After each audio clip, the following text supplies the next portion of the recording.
everyone, welcome back to Trees and Turtles. My name's Imogen, and in today's video I am discussing what is the purpose of life. If you're not already subscribed, make sure to do that, give this video a thumbs up, follow me on Instagram, and yeah, let's get started.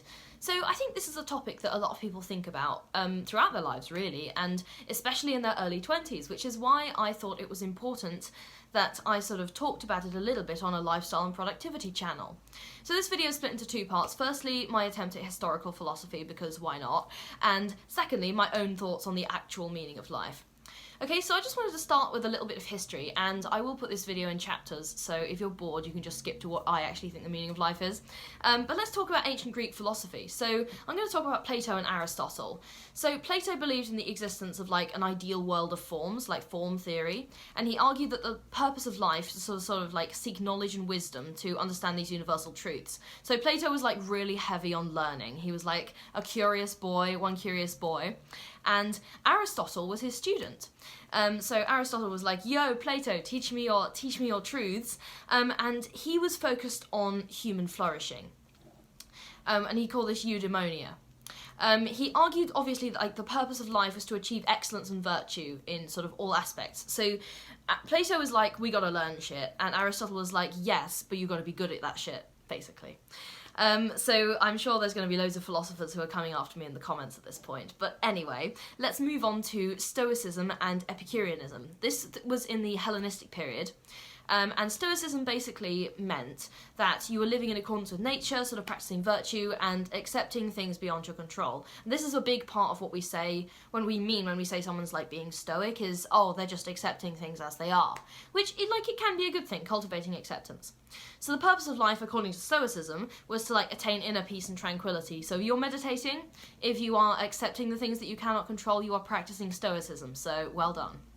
Epicureanism, as practiced by, famously, Epicurus. So Epicureans advocated for like the pursuit of pleasure, but not in like a hedonistic sense, although, let's be real, a little bit of hedonism can be fun. But anyway, Epicurus sort of emphasised like simple pleasures, so the idea of like taking a walk, or like having a really good meal, or meeting up with one of your friends. All of that is Epicureanism, okay? And they also wanted to try and avoid pain, because, like, who doesn't? But the point, it was part of their, like, philosophy, as avoiding pain as one of their, like, life goals. Excuse me.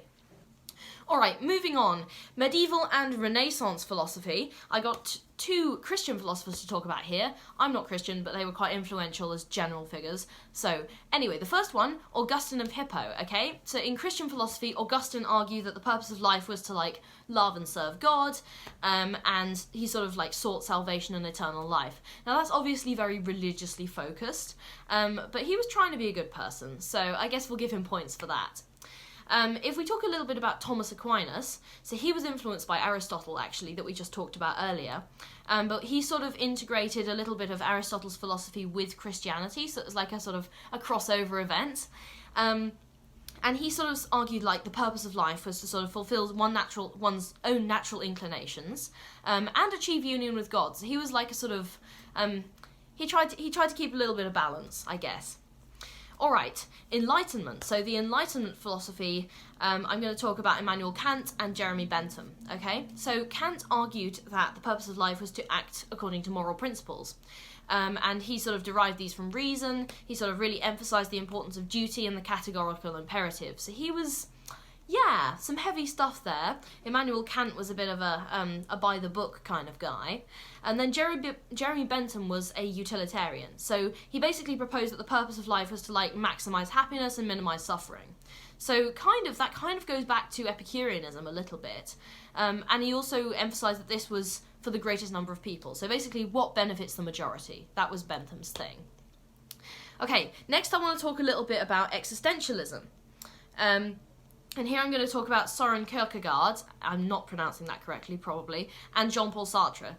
So Kierkegaard emphasised individual subjectivity and the importance of like personal choice in defining one's purpose. So this is kind of where you start to get a little bit of individualism coming in, which is really important, like for me personally. I'll talk about that later. So he also focused on the idea of like an authentic personal relationship with God. So he was religious, like you don't have to necessarily be. Sartre was an existentialist, and he argued for like radical freedom and responsibility. So he was like an individualist, and he said that individuals like create their own essence and purpose through their choices and actions. So he thought that there wasn't necessarily an outside purpose that was imposed upon you, but rather that you create your own purpose. So that's quite an interesting perspective, and not really one that we've explored so far.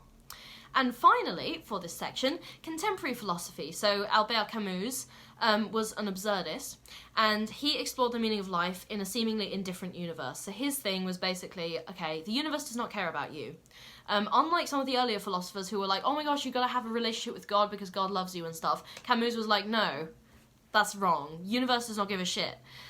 So he argued for like embracing life's absurdity. He was like, life is stupid, you should just roll with it. And he said you should find meaning in the act of rebellion against the absurd. So you should sort of like create meaning for yourself. Again, quite an individualist perspective. Finally, Viktor Frankl, who's probably the best person on this list. A lot of these philosophers, I will note, are like quite personally problematic, so like take their ideas with a pinch of salt. But anyway, that is up to you to decide. But Viktor Frankl was actually a Holocaust survivor, and he wrote a book called Man's Search for Meaning, and my therapist actually gave me this book at the end of our last set of therapy sessions, and I have yet to read it, but it is like top of my list because I really, really, really want to find out more about what this guy thought, because he's really inspiring. Anyway, Frankl founded logotherapy, which is basically asserting that the primary human drive is the search for meaning, and that people can actually improve their state of mind through searching for meaning themselves. So he really emphasised finding meaning in suffering and sort of contributing to the world. And I think it makes sense, because obviously he went through like horrors that most of us cannot even begin to imagine. And he sort of brought something incredibly positive out of that, and I just think that's amazing. So again, semi-individualistic, but he really emphasised giving back as well, like contributing to the world. So yeah, all around quite an inspiring guy. So that's the end of the like philosophy section of this video. That is what various prominent thinkers have thought the meaning of life is. And now you have me, okay? So I basically wrote down all the things that I think constitute the meaning of life, and I'm going to give them to you because I'm not a philosopher, and you know, I'm just some guy, and I think this. Okay? Firstly, you have to decide what makes you most fulfilled and happy, and then do that. Okay? A waste of time for someone else might not be a waste of time for you. So I do kind of support the sort of individualistic well, I don't kind of, so I do support the individualistic search for meaning. I think somebody's own meaning can be extremely personal to them, okay? I really believe that the sort of pursuit of individual self-actualization is really important, especially when you're establishing your identity. So, especially when you're young, in your early 20s, you, like, want to figure out who you are. So that's really important, okay? It's okay to be a little bit individualistic. If you want to help other people, fantastic, but this should be done out of a genuine desire to have a positive impact and not because you think you should, okay, or to show off. Right, you get the difference? Okay. Controversial take, you do not need religion to find meaning, okay, or to be a good person. And indeed, if you need religion to be a good person, then you are probably not a good person already. And that pisses a lot of people off when I say it, but it's true. However, that said, a lot of people do find comfort in religious or spiritual practice, so like, if it makes you kinder and like more socially aware and you're not harming anyone, fantastic, do it. I support you. Not that you need my support, but like, go ahead. One more thing, like a controversial take, you should be ambitious at something. I mean, this is kind of my whole thing, but I genuinely think, philosophically, that a life without ambition is a life half-lived. So find what makes you like excited about something and then just follow that, okay?